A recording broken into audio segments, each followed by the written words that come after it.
Pai, nesse momento eu quero apresentar o teu filho nas tuas mãos. Usa a vida dele de maneira poderosa nessa noite, em nome de Jesus. E a igreja diz: amém. Só os irmãos podem ser Pai do Senhor. Amém. Vamos a Deus por esta oportunidade que Ele nos concede estar juntamente com os irmãos para meditarmos na palavra do Senhor. Amém? Quero convidar você a abrir sua Bíblia no livro de Daniel, o profeta Daniel, capítulo de número 1, versículo 8. Livro do profeta Daniel, capítulo 1, versículo 8. Desde já nós agradecemos a Deus por esta oportunidade que Deus nos concede estar juntamente com os irmãos. Deus continue abençoando o pastor Expedito, sua família, esta igreja em nome de Jesus. O Senhor continue abençoando poderosamente e a todos nós em nome de Jesus. Daniel capítulo 1, versículo de número 8. Daniel 8. Vou tentar ser sucinto. Daniel 1:8 diz assim: você está perto de alguém que não tem a Bíblia, se você quiser ajudar seu amigo a emprestar a Bíblia para ler com você, seria interessante. Daniel 1:8 diz assim: resolveu Daniel firmemente não contaminar-se com as finas iguarias do rei, nem com o vinho que ele bebia, e pediu ao chefe dos eunucos que lhe permitisse não contaminar-se. Ora, concedeu Deus a Daniel misericórdia e compreensão da parte do chefe dos eunucos. Então disse o chefe dos eunucos a Daniel: tenho medo do meu senhor, o rei, que determinou a vossa comida e a vossa bebida, porque veria o vosso rosto mais abatido do que o dos outros jovens da vossa idade, assim por-me-ias em perigo a minha cabeça. Então disse Daniel ao cozinheiro, chefe dos eunucos, que havia encarregado ele de cuidar de Daniel, Ananias, Misael e Azarias: experimento te peço os teus servos, durante 10 dias se nos deem a comer legumes e a beber água. Então se veja diante de ti a nossa aparência e a dos jovens que comem das finas iguarias do rei. E segundo vires, age com os teus servos. E ele atendeu, os experimentou durante 10 dias. No fim dos 10 dias, a sua aparência era melhor, e eles estavam mais robustos do que os jovens que comiam das finas iguarias da mesa do rei. Com isto, o cozinheiro-chefe tirou as iguarias e o vinho que deviam beber e lhe dava legumes. Ora, a estes 4 jovens deu Deus o conhecimento e a inteligência em toda cultura e sabedoria, mas a Daniel deu inteligência de todas as visões e sonhos. Rapidamente aqui, capítulo 6. Só um versículo. Capítulo 6, versículo de número 4. Capítulo 6, verso 4. Então, os príncipes e os satrapas procuravam ocasião para acusar a Daniel a respeito do reino, mas não puderam achá-la, nem culpa alguma, porque ele era fiel e não se achava nele erro nenhum, nem culpa. Amém. Pai, nós queremos agradecer neste momento, Pai, pela vida que quero ser teu e quero ser tua, que tu possas falar ao nosso coração, Pai, da maneira que te agrada, como tu queres, Pai, nessa noite. Fala conosco, Pai. Nós precisamos, nós carecemos, nós necessitamos de ouvir a tua voz nessa noite, em nome de Jesus. Fala conosco. Amém. Graças a Deus. Irmãos amados, o texto que ora nós acabamos de ler fala sobre um jovem, o nome de Daniel. E a Bíblia diz que Daniel, ele foi levado para a Babilônia. Ele estava na Babilônia, mas ele não era da Babilônia. Ele estava ali, mas dali ele não era. A Bíblia diz, vamos fazer um resumo rapidinho aqui, no capítulo 1 de Daniel, foi Deus, o Senhor, quem entregou aquela nação nas mãos de Nabucodonosor. Foi Deus que entregou Judá o seu povo nas mãos de Nabucodonosor, que era o rei da Babilônia. Foi Deus que entregou aquele povo. A primeira ênfase do livro de Daniel é a soberania de Deus, isto é, Deus é soberano. O destino das nações, o destino do seu povo, o destino da minha, da sua, das nossas vidas, não está jogado ao léu, está nas mãos de um Deus onisciente, onipotente, todo-poderoso e maravilhoso. Então, o livro de Daniel tem uma ênfase: Deus está no controle. Deus está no controle. Foi Ele que chamou a Israel para pertencer a Ele, quando Israel nem sequer era povo. Nem sequer era povo, não. Um único homem de 75 anos, com a sua esposa, também já de 60 e poucos anos. Aí Deus disse: olha, de vocês eu vou fazer uma grande multidão. E Deus cumpre esta promessa. E o povo de Israel milagrosamente passou a existir. Daquele homem, quando ele tinha 100 anos de idade, nasceu Isaac.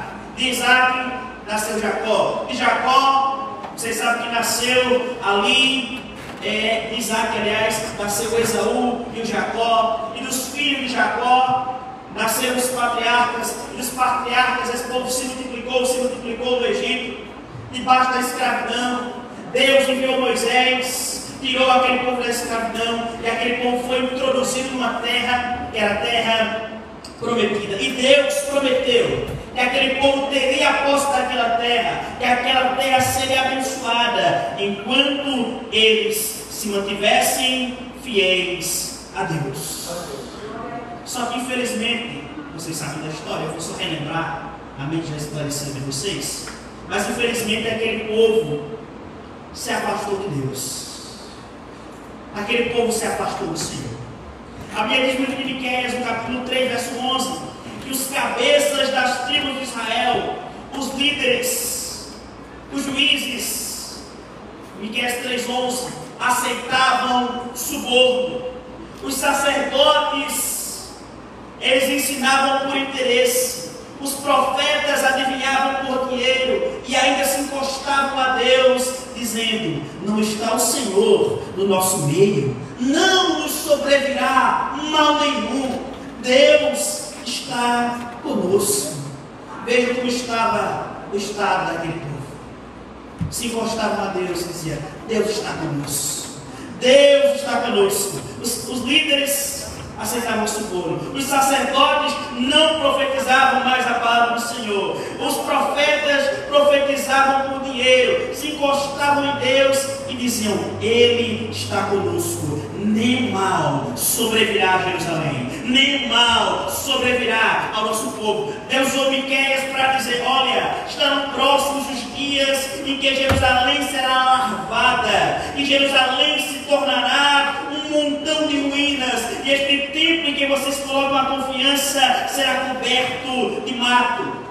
O povo estava tão distante de Deus que no capítulo 30 de Isaías, nos versículos de número 10 a 13, a Bíblia diz que eles diziam: olha, eles diziam, no capítulo 30 de Isaías, versículos de 10 a 30, eles diziam aos profetas, aqueles que anunciavam a palavra do Senhor: não nos anunciem mais a palavra do Senhor.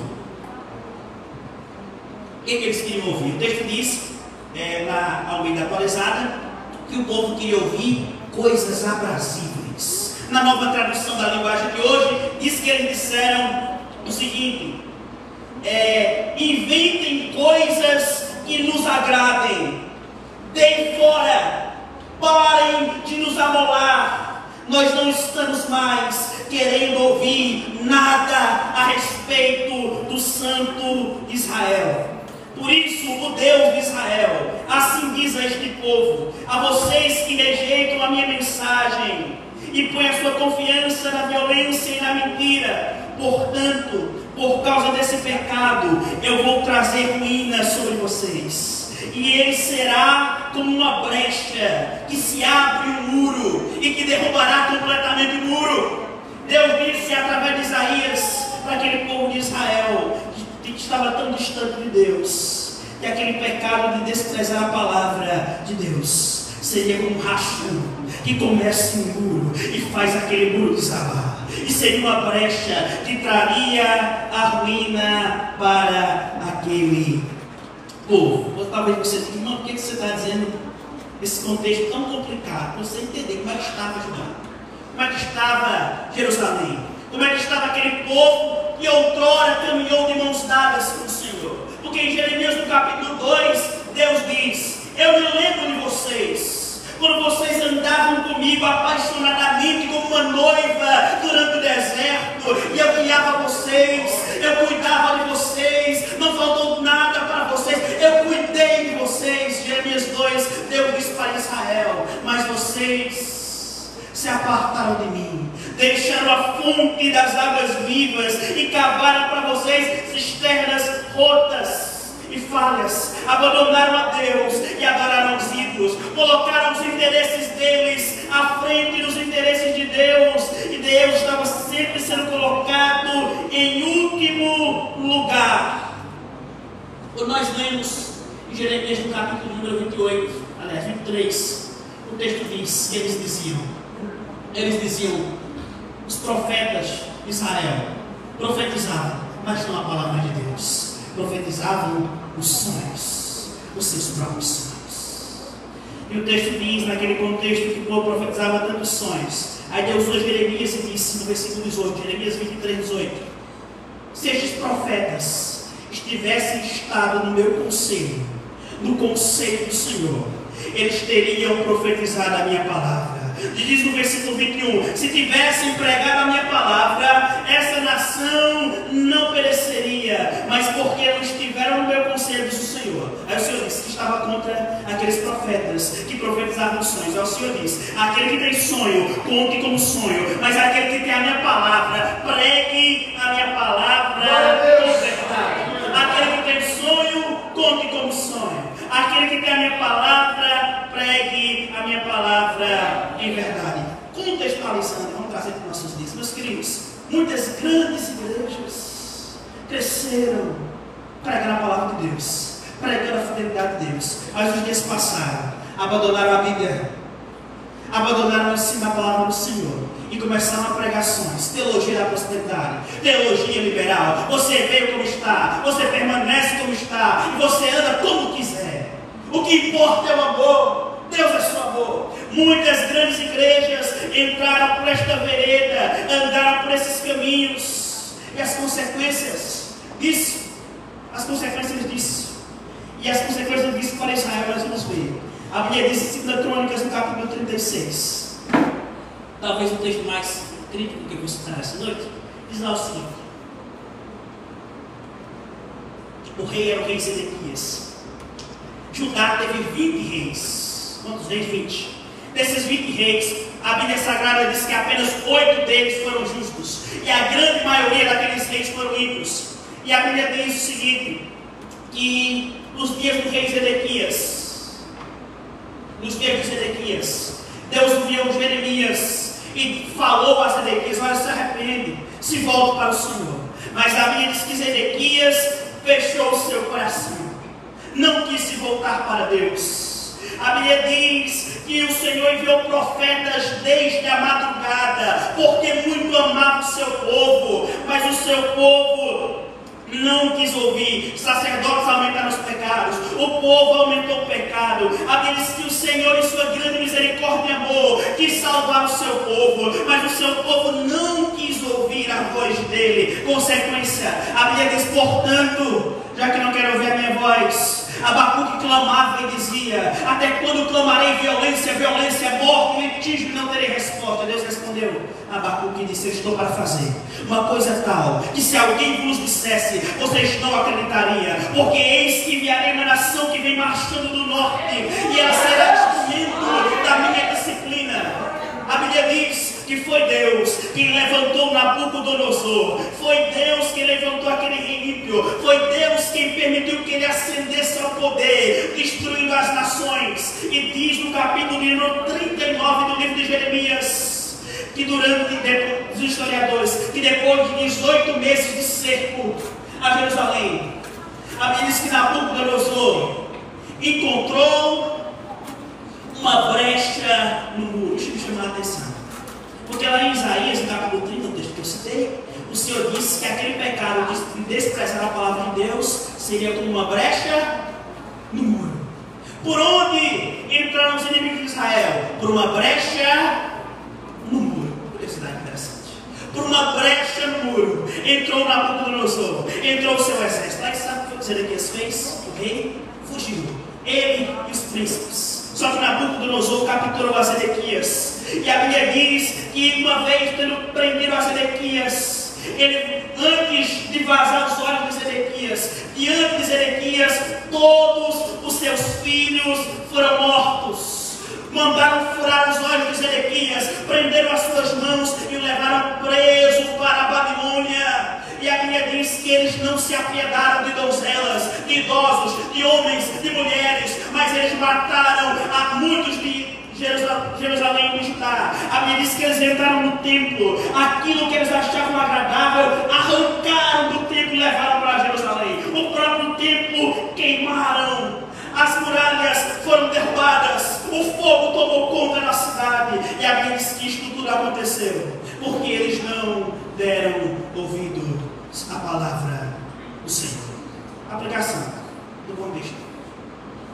Uma boa aplicação desse contexto. Em primeiro lugar, o povo colheu aquilo que eles plantaram. O povo colheu aquilo que eles plantavam. Deus nos ama tanto. Ele nos ama tanto que Ele envia pessoas para nos pregar a palavra de Deus. Pessoas para nos pregar a verdade do Evangelho. Deus enviou o pastor para cá, enviou pessoas para cá para pregar a palavra de Deus. Quem ouviu, e muitos ouviram, Deus abençoou. Muitas vezes foram restauradas. Mas o grande problema é que muitos, voltando para o contexto, que muitos de Judá e Jerusalém não ouviram a palavra do Senhor. É nesse contexto de tanto sofrimento e tanta dificuldade que a Bíblia diz que alguns jovens são arrancados de Judá, são arrancados de Jerusalém. Os nomes deles: Daniel, Ananias, Misael e Azarias. Muito provavelmente, o texto não diz, mas é provável que os pais deles tenham sido mortos. Se não foram mortos, ficaram para morrer de fome. Porque o texto diz em Lamentações que os que ficaram em Jerusalém, melhor era se tivessem morrido. Porque os que ficaram em Jerusalém padeceram grande necessidade. E lá na Babilônia, naquele contexto completamente difícil, a Bíblia diz que havia um jovem, no contexto do Orlemes, chamado Daniel. É interessante que Nabucodonosor, ele entendeu uma coisa, que não adianta você destruir uma nação. Você tem que tirar dela as cabeças pensantes. Você tem que tirar dela as pessoas que pensam diferente. Então o que ele diz? Vamos tirar esses daqui e o resto deixar ele para morrer. Então ele tirou alguns que ele julgou ter mais sabedoria e colocou no seu reino, a saber, Daniel, Misael, Ananias e Azarias. Quais as qualificações para ser escolhido por Nabucodonosor? Diz o versículo 4 que foram escolhidos jovens sem defeito físico. Qual a aparência desses jovens? O texto diz no verso 4 que eram de boa aparência. A sabedoria deles, eram instruídos, eram versados no conhecimento. E eles foram arrancados da sua pátria. Provavelmente os pais foram mortos. Foram levados para aquele reino para serem ensinados da cultura e na língua dos caldeus, que é o mesmo que babilônicos. E eles são tirados da sua pátria. Vamos entender o que está acontecendo aqui. O pessoal que era de Jerusalém foi arrancado de Jerusalém, foi arrancado da sua cidade e foi introduzido num contexto ímpio, num contexto pagão, num contexto que não glorificava e não tinha nada a ver com Deus. Eles estavam em Jerusalém, aliás, estavam na Babilônia, mas não eram da Babilônia. Meus queridos, vamos tirar algumas aplicações. A igreja, o povo do Senhor, está nessa terra, mas ele não é dela. A palavra eclésia, igreja, quer dizer chamados para fora. Nós um dia estivemos fora parar para dizer, Deus, pode o Senhor, mas Ele nos veio, Ele nos chamou, a Sua palavra nos alcançou, a Sua graça nos alcançou, nós fomos arrancados do império das trevas, Colossenses 3,13, e trazidos para o reino do Seu amor. Aqueles que Cristo, pelo seu sangue, nos libertou dos nossos pecados e nos constituiu reino e sacerdotes. Deus nos escolheu. Amém? Não fomos nós que escolhemos a Ele, mas Ele que nos escolheu para que nós andássemos e andemos dentro da vontade dEle. Israel foi o povo escolhido e durante algum tempo não valorizou essa escolha, nesse princípio de Deus. A igreja, e tem uma coisa: Israel é uma coisa, a igreja é outra. Deus nos escolheu para fazer a diferença. Deus nos escolheu para fazer a diferença. Agora nós só faremos a diferença. E nós pensamos, por que eu citei todo esse contexto aqui? Porque diz alguém, está certo? Porque diz que ou a história é sua pedagoga, ou ela será sua coveira. Ou você conhece a história, ou ela é sua pedagoga, sua professora, ou ela lhe ensina e você tira lições dela, ou ela será sua coveira. Olhando para a história de Israel, você vê que eles desprezaram a palavra, desprezaram o Senhor e caíram. Tirando para nós temos uma seguinte lição: nós precisamos ouvir a palavra de Deus, ouvir o ensino do Senhor, seguir os princípios dele. Olhando para Daniel e para estes jovens, vamos enxergar algumas coisas. Primeira coisa, Daniel tomou uma atitude e resolveu Daniel firmemente não contaminar-se. A decisão foi dele, a decisão partiu dele, a decisão de seguir fielmente ao Senhor parte de nós. O tema da escolha dos meus irmãos o tema que os meus irmãos conhecem sobre a noiva do Senhor, ou sobre a pureza da noiva. Não existe pureza se não houver a disposição e o desejo de se submeter à vontade de Deus, porque santidade é uma obra de Deus, é Deus que santifica, mas ela tem um lado que é de responsabilidade humana. O homem tem que desejar viver de acordo com a vontade de Deus. Deus não tem que alargar a porta, nem tampouco alargar o caminho para que eu e você caminhemos nele, mas eu e você temos que caminhar no caminho, ou de acordo com a palavra de Deus, como Ele assim quer. Você quer ir para Jerusalém Celestial? O caminho é estreito, a porta é estreita, mas vale a pena ser fiel. Daniel resolveu, a decisão tem que partir de mim e tem que partir de você. Resolveu firmemente não contaminar-se. Agora, como que nós podemos não nos contaminar? Daniel estava na Babilônia, nós estamos em um outro contexto, mas de modo um pouco parecido, guardadas as devidas proporções. Nós também vemos muitas coisas que são contrárias à vontade de Deus na nossa sociedade nos dias de hoje. Por exemplo, nós somos ensinados que quem criou o mundo? Deus. Foi Deus que criou o mundo. Mas você vai aprender na escola e responde como é que você quer responder na prova, que quem criou o mundo, que o homem ouviu do evolucionismo do animal, ou que a terra foi criada pelo Big Bang. Para dados didáticos da história, eles querem que você responda isso.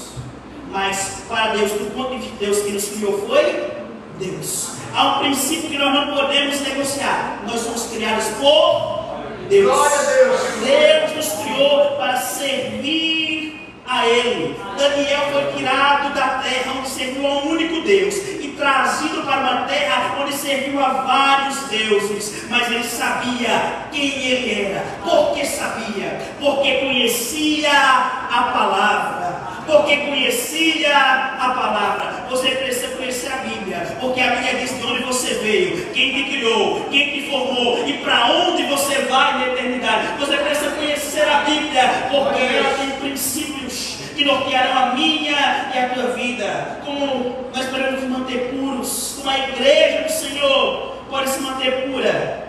É aquele texto que você já conhece, no Salmo 119, lá no verso 9. Isso não poderá o jovem manter puro o seu caminho. Só quem aprende essa história não é jovem. Mas como poderá o jovem manter puro o seu caminho. Não só o jovem, mas todos nós podemos manter o nosso caminho puro se observarmos na palavra de Deus. Salmo 119, verso 9. De que maneira poderá o jovem guardar puro o seu caminho? Observando na palavra do Senhor. Observando ela, diz o versículo 11: guardo no meu coração a tua palavra, para não pecar contra ti. Eu e você precisamos guardar no coração a palavra de Deus. Podem arrancar de você muitas coisas. Daniel foi arrancado da sua casa, da sua família. O templo não existia mais, a cidade não existia mais, o nome dele foi mudado. Arrancaram sua liberdade, sua nacionalidade, arrancaram muitas coisas, sua liberdade, muitas coisas dele foram tiradas, mas não conseguiram tirar aquilo que estava dentro, a palavra de Deus. A palavra de Deus. É por isso que o mundo luta, se estoura com o mundo. Eu digo adversário das nossas almas, Satanás, para que cada dia mais as pessoas deem menos credibilidade à Bíblia. É por isso que ele luta cada dia mais para que você e eu demos menos credibilidade à Bíblia, porque ele sabe que se eu e você conhecemos a Bíblia, se eu e você praticarmos a Bíblia e vivemos o que ela diz, nós permaneceremos firmes. Nós confiamos no Senhor. São como os montes de Sião, que não se abalam em sua estrutura. Jesus disse que aquele que ouve a sua palavra e pratica é como um homem que edificou sua casa na rocha. Vem o vento, vem a tempestade, dá ruído contra aquela casa, mas não cai, porque está fundamentada sobre a rocha. Se as nossas bases estiverem firmadas na palavra, pode vir o que vier, se levantar ou se levantar, nós permaneceremos firmes. O salmista diz também no Salmo 119 que a palavra é lâmpada para nossos pés, ela é luz para o nosso caminho. O salmista diz no Salmo 119, versículo 97: como eu amo a tua palavra, e ela é a minha meditação todos os dias. Zwinglio disse, reformador, quanto à verdade,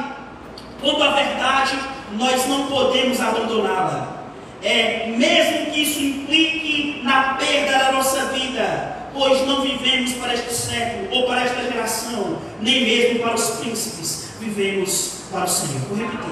Zwinglio disse, nós não devemos abandonar a palavra de Deus, a verdade, porque mesmo que isso implique em perda da nossa vida, nós não vivemos para este século, nós não vivemos para este mundo, nós vivemos para o Senhor. Paulo disse, quer vivamos, quer morramos, nós somos do Senhor. Paulo disse, eu mantenho a minha vida por preciosa, conquanto que eu complete a carreira e o ministério que recebi do Senhor. Paulo disse, para mim, foi cantado aqui, está lá em Filipenses, para mim o viver é Cristo e o morrer é lucro. Nós não estamos aqui, mas pertencemos ao Senhor, nós vivemos para Ele. Paulo disse, para mim morrer é deixar o corpo e estar com Cristo, que é infinitamente melhor. Paulo disse, por amor dele, por amor do Pai, eu perdi todas as coisas e considero como perda, como refúgio para conhecer a sublimidade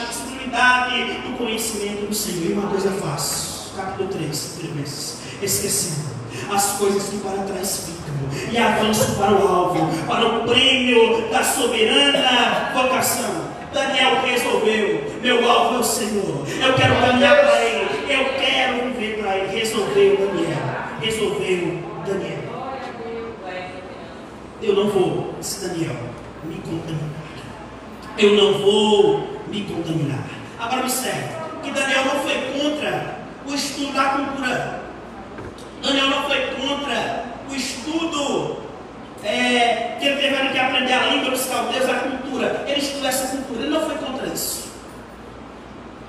Agora, quando disseram assim, você vai ter que se alimentar dos manjares da mesa do rei, aí ele disse, peraí, isso aqui a gente não aceita não. A cultura a gente estuda, a língua a gente aprende, mas comer esses alimentos que eram estudiosos, consagrados aos ídolos, isso aqui a gente não compactua, isso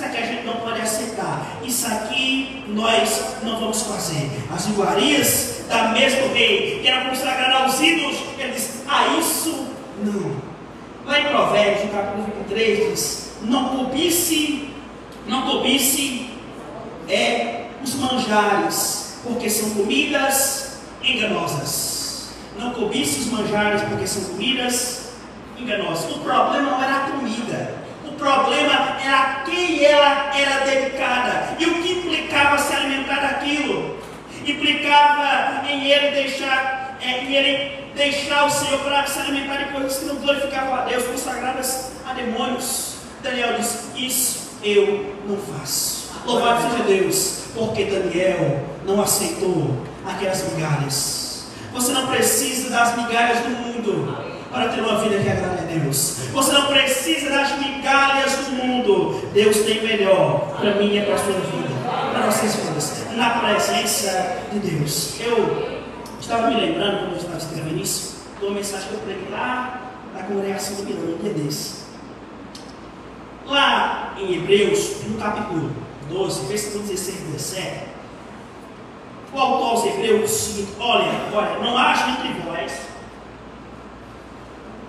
nenhum profano, como foi profano Esaú, o qual, em troca de um repasto de lentilhas, trocou a sua herança. E depois ele quis reverter a situação, mas não encontrou lugar de arrependimento, embora buscasse com lágrimas. Irmão, não entendi o que é ser profano. Profano é alguém que troca algo de valor eterno por algo passageiro. Profano é alguém que troca algo certo por algo passageiro. Eles: não haja entre vós ninguém como Esaú, que trocou a herança, que era uma coisa certa, por um prato de lentilhas. Nós, como servos do Senhor, nós não podemos ser profanos, isto é, nós não podemos trocar o eterno pelo passageiro. Você não pode trocar o céu por 30 minutos de prazer. Você não pode trocar as coisas de Deus por 10 minutos de prazer, por uma festa cuja alegria é passageira, por coisas que passam rapidamente. O que é ser profano é trocar o eterno pelo passageiro. O que é ser profano? Alguém diria que ser profano era se sentar na mesa de Nabucodonosor, tomar aquela taça, beber aquele vinho, comer aquilo que era consagrado aos ídolos. Alguém diria que ser profano era aceitar as propostas que o mundo nos faz. E o mundo continua todos os dias fazendo propostas para nos afastar de Deus. Mas aí você não precisa disso.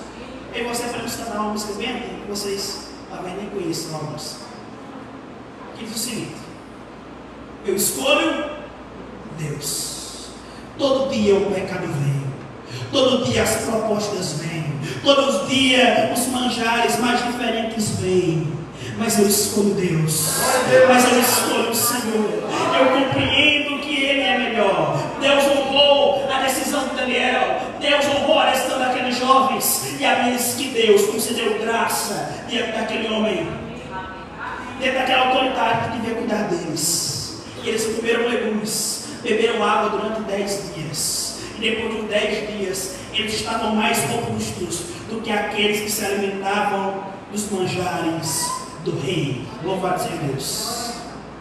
Eles estavam mais robustos. E a Bíblia diz que eles foram constituídos como as principais autoridades ali dentro daquele rei. Aqueles jovens, aqueles homens foram fiéis. Aqueles homens foram fiéis a Deus. E Deus os honrou. Deus os honrou, porque a Bíblia diz que Deus honra aquele que o honra. Foram colocados em posição de destaque. Seja o melhor aluno que você puder, você que estuda, seja o melhor aluno para a glória de Deus, mas não transija com a verdade. Seja o melhor professor para a glória de Deus, mas não transija com a verdade. Seja o melhor advogado para a glória de Deus, mas não transija com a verdade. Se quiser ser político, seja um político para a glória de Deus, mas não transija com a verdade. Se você quiser ser alguma coisa na área da profissão, o que seja, seja o que você quiser, mas lembre de uma coisa: há princípios que você não pode negociar. Agora veja o versículo 21, que diz o seguinte: Daniel continuou até o primeiro ano do reinado de Ciro. Mas esse versículo não tem nada a ver. Será que não tem? Presta atenção. Quem é o rei? No capítulo 1 de Daniel. Quem é o rei? Você lembra? Nabucodonosor. Quais as leis que imperavam naquele reino? As leis babilônicas dos caldeus. Qual era a cultura que dominava? Era a cultura dos caldeus. O que Daniel foi aprender a cultura dos caldeus? Quem era que dominava? Eles. Era, vamos dizer assim, a principal nação da época. Nabucodonosor era o principal governante da época. Mas o versículo número 21 diz que Daniel permaneceu até o reinado de Ciro. O que isso quer dizer?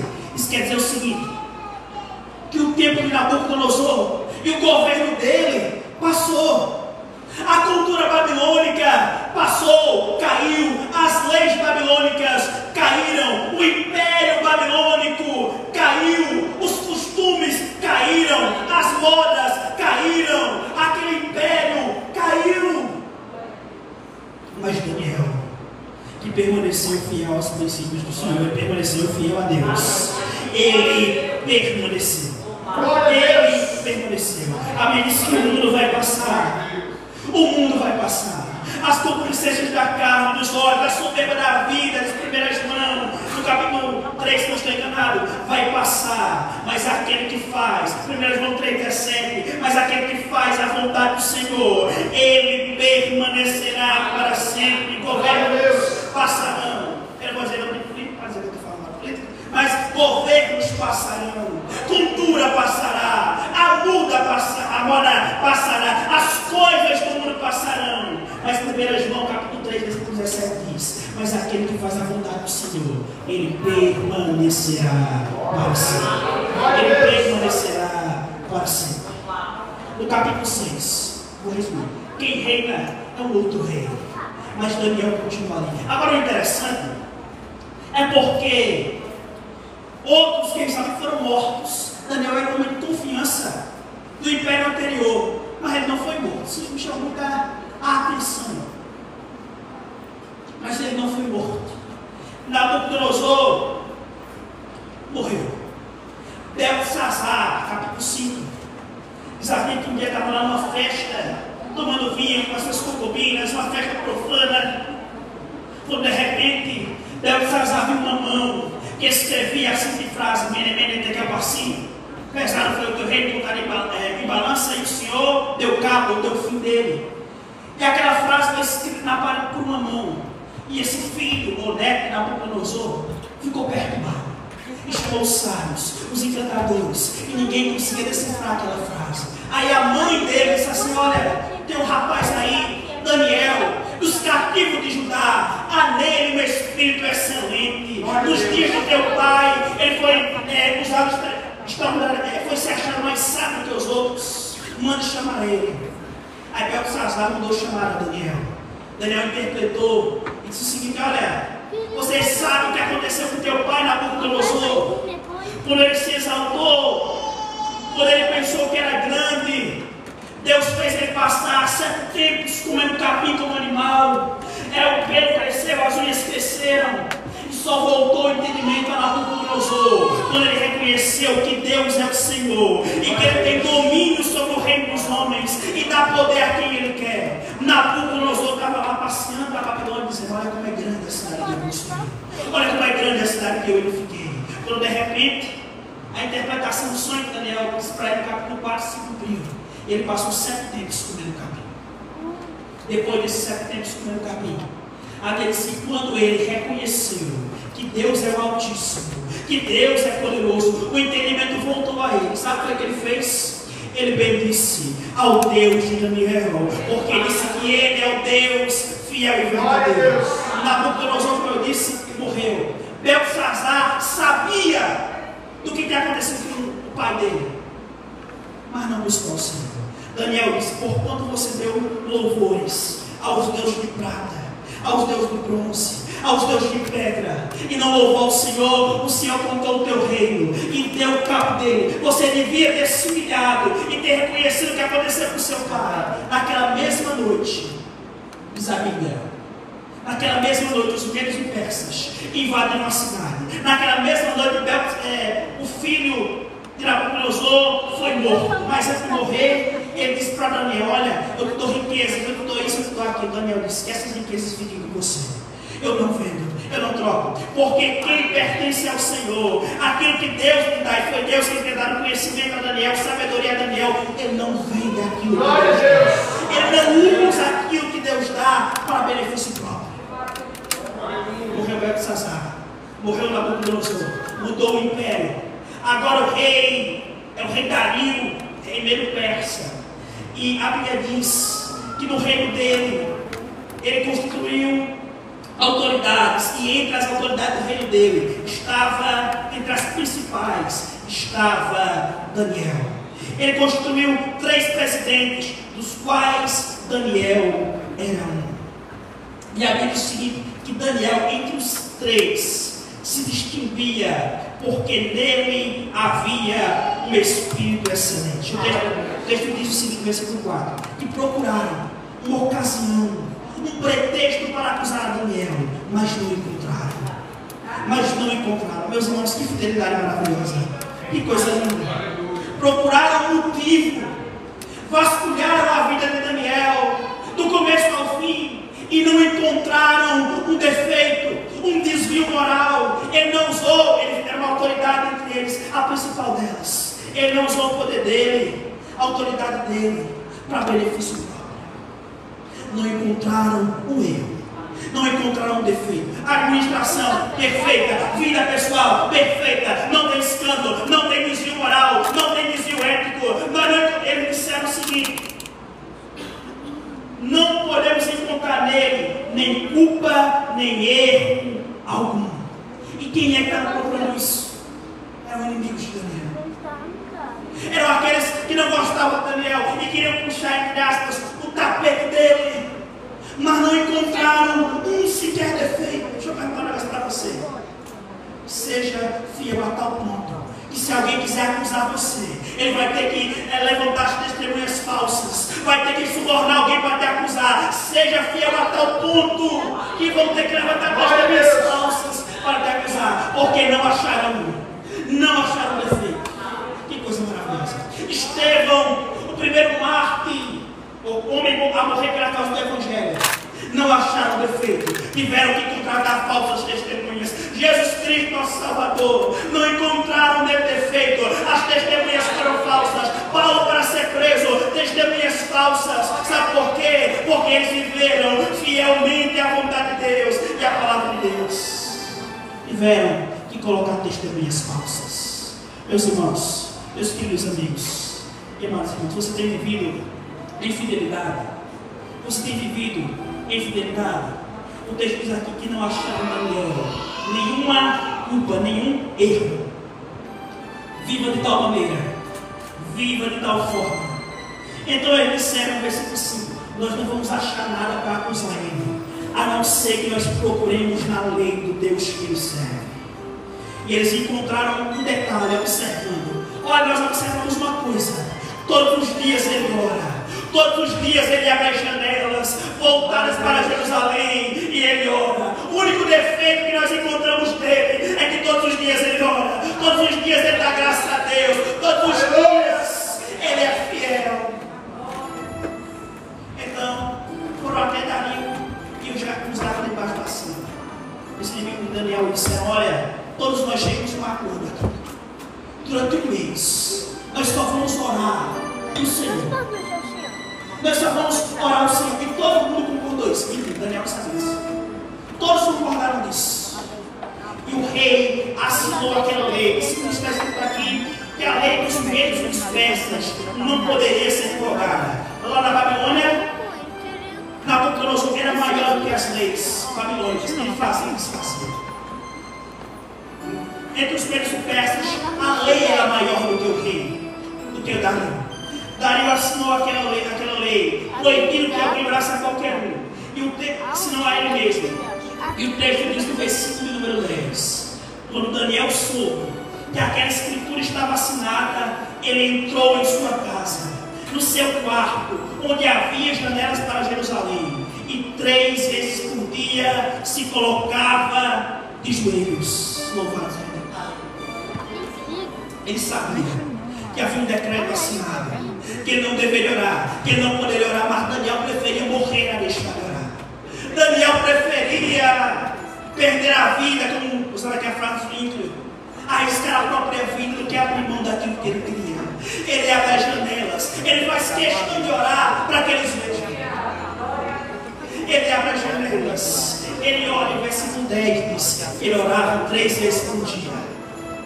Era costume. Meus queridos, não me respondam. Isso é particular com vocês, Deus. Mas você tem orado? Você tem orado? Daniel era um homem de oração. Veja aqui, rapidamente. Daniel orava e dava graças a Deus. Como é que você dá graças? Sabendo que tem uma lei dizendo que a tua cabeça vai ser arrancada. Como é que você dá graças? Sabendo que existe um escrito dizendo que você deve morrer. Mas Daniel, mesmo assim, ele dá graças a Deus, como costumava fazer. Ele orava e suplicava diante de Deus nesse momento. Então os inimigos dele levaram ele até o rei e disseram: olha, este Daniel, dos cativos de Judá, ele não obedece, rei, o Senhor, ele não te obedece. E o rei ficou muito penalizado. E tentou livrar Daniel, não achou. Não achou uma forma de livrar. E os inimigos lembraram ao rei: lembre que você não pode mudar o que você escreveu. Lembre que você disseram para o rei: você não pode mudar aquilo que você escreveu. Versículo 16. Então ordenou o rei, e trouxeram a Daniel, e o lançaram na cova dos leões. E o rei disse a Daniel: que o teu Deus, a quem tu serves continuamente, que ele te livre. Que o Deus, Daniel, a quem você serve, que ele te livre. Era como quem diz o seguinte: eu tentei a noite toda, eu perdi o sono, eu não consegui livrar você, Daniel. Agora que o Deus a quem você ora, que o Deus a quem você serve, que ele te livre, Daniel, porque eu não posso. Que o teu Deus te livre. Versículo 17: foi trazido uma pedra, colocada na boca daquela cova, selou-se com o anel do rei para que nada fosse mudado a respeito de Daniel. Então o rei foi para sua casa, versículo 18, para o palácio, passou a noite em jejum, não deixou ouvir a sua presença instrumento de música. E a Bíblia diz, versículo 19, que cedo pela manhã, ao romper do dia, o rei foi até a cova onde estavam os leões, onde estava Daniel preso.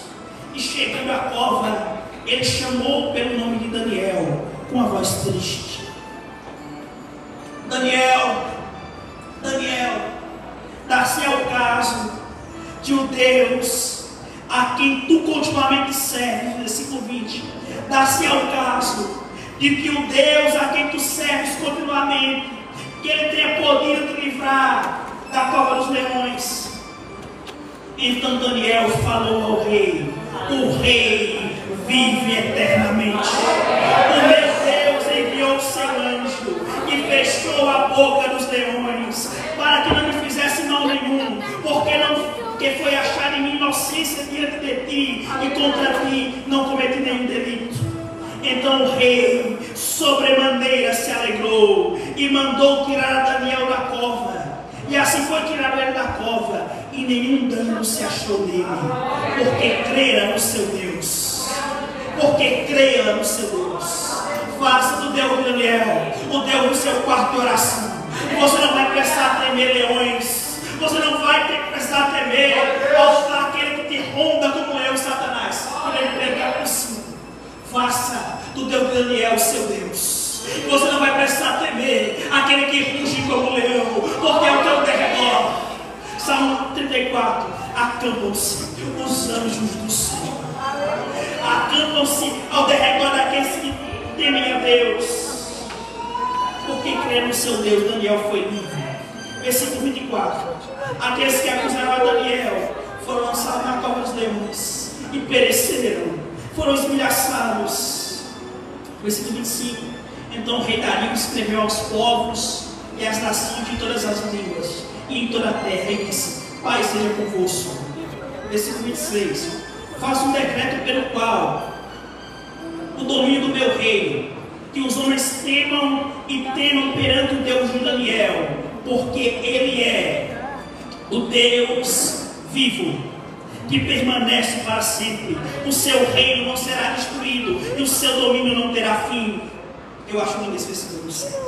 Ele livra e salva, faz sinais e maravilhas no céu e na terra. Foi Ele quem livrou Daniel do poder dos leões. E Daniel prosperou no reinado de Dario até o reinado de Ciro, o persa. Aplicações finais. Já passamos para as aplicações finais. Daniel resolveu firmemente servir a Deus. Deus o honrou. Daniel resolveu fazer a vontade do Senhor. Ele guardou a palavra no seu coração e influenciou os seus amigos. Você tem influenciado os seus amigos a quê? Ou eles te influenciam? Aplicação, última aplicação. Daniel permaneceu. A igreja permanecerá. Os homens passarão, os reis passarão, mas nós permaneceremos. Estaremos com o Senhor, não na Jerusalém terrena, mas na nova Jerusalém que desce dos céus. Daniel foi livre, Daniel foi fiel. Você tem sido fiel. Outra aplicação para encerrar. Daniel arriscou sua vida porque não tinha ela por preciosa, porque cria que ela estava nas mãos de Deus. Em último lugar, o Deus de Daniel também é nosso Deus. Ele ainda livra, Ele ainda salva, Ele ainda faz maravilhas nos céus e na terra, e Ele ainda nos livra. Louvado seja Deus.